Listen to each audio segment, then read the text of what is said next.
es lo que viene para nuestro país.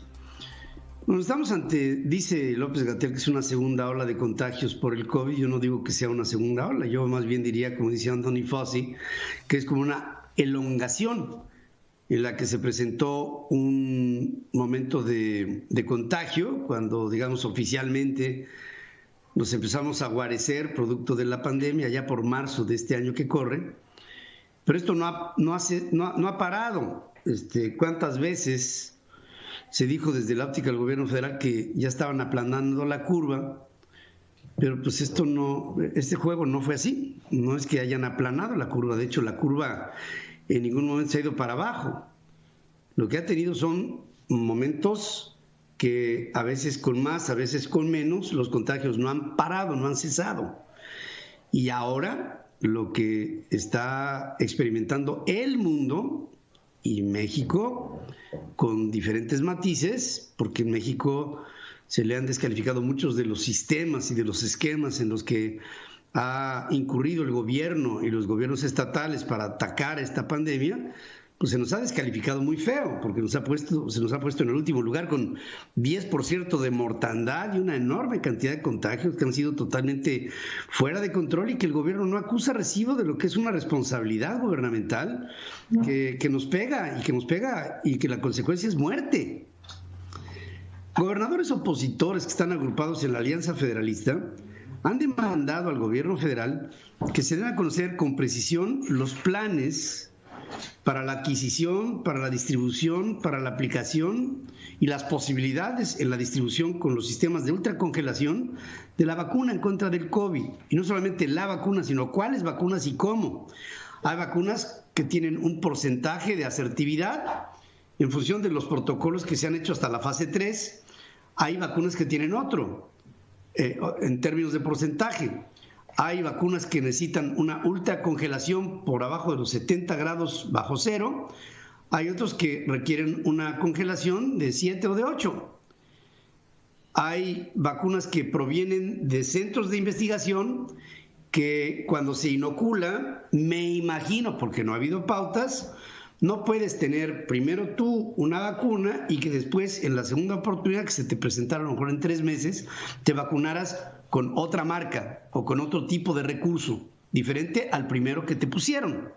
Pero no ha habido ninguna pauta que se nos ha dado para que nosotros podamos pensar que hay una hoja de ruta, hay una ruta crítica de nuestro gobierno en niveles federales y sobre todo hay una aplicación de un presupuesto que nos permita llegar a pensar y a percibir que hay recursos, que hay elementos humanos, que hay estrategias y que hay fórmulas para, hombre, si no podemos inventar una vacuna, bueno, por lo menos aplicarla bien o aplicarlas bien, porque son varias.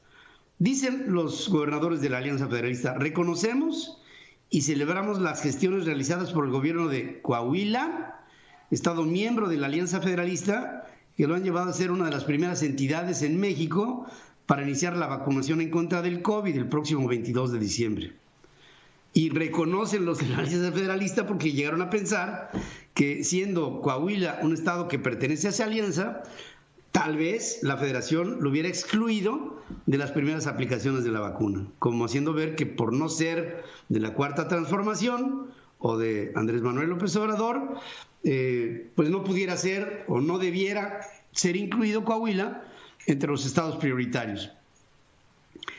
El presidente dijo algo que es muy preocupante, porque otra vez polariza brutalmente, no solamente a la postura gubernamental, sino a la toma de decisiones, porque pareciera que el gobierno mexicano está incurriendo, tal vez por la vía de la sorna, pero en estricto sentido, en un proceso discriminatorio de cómo percibe López Obrador para quién gobierna en este país.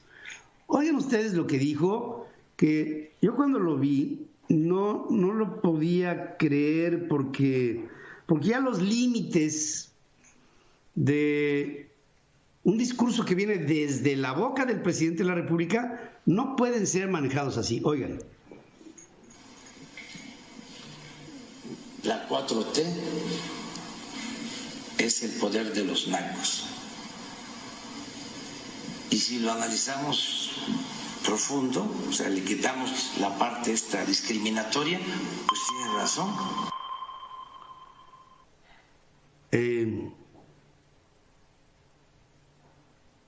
Yo creo que esto creo que no puede ser, ¿no? Me da la impresión de que no puede ser. Si es que lo dijo, vamos a pensar, ahora con el deepfake y todas estas cosas, todavía me queda la duda de que verdaderamente pudo haber dicho esto. Me queda, porque se me hace demasiado irresponsable. Porque entonces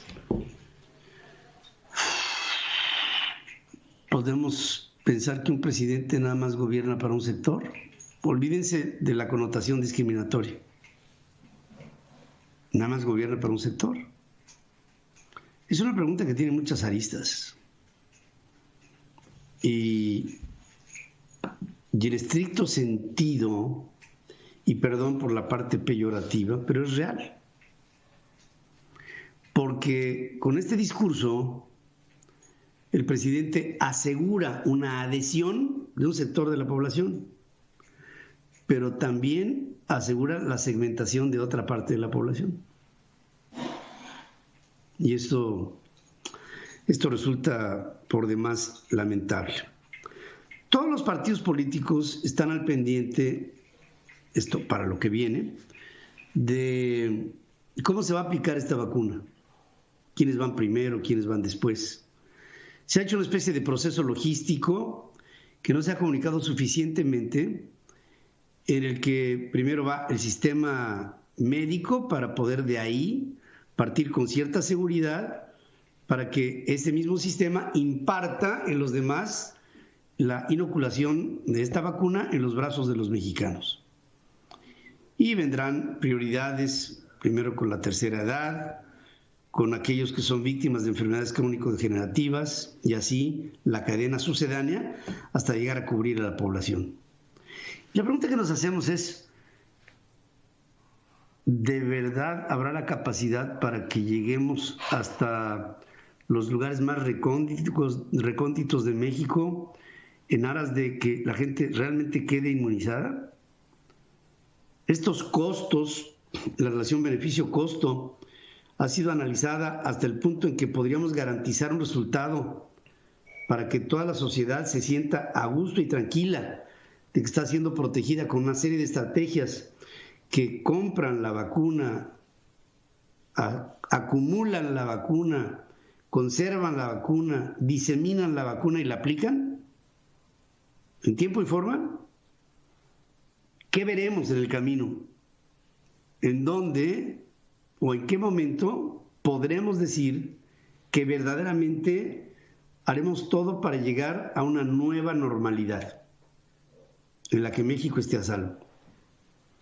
Porque la pandemia va a seguir. Lo que nosotros no podemos seguir es con la pandemia.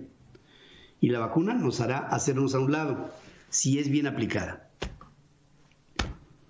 Y eso me preocupa y pienso que nos preocupa a todos.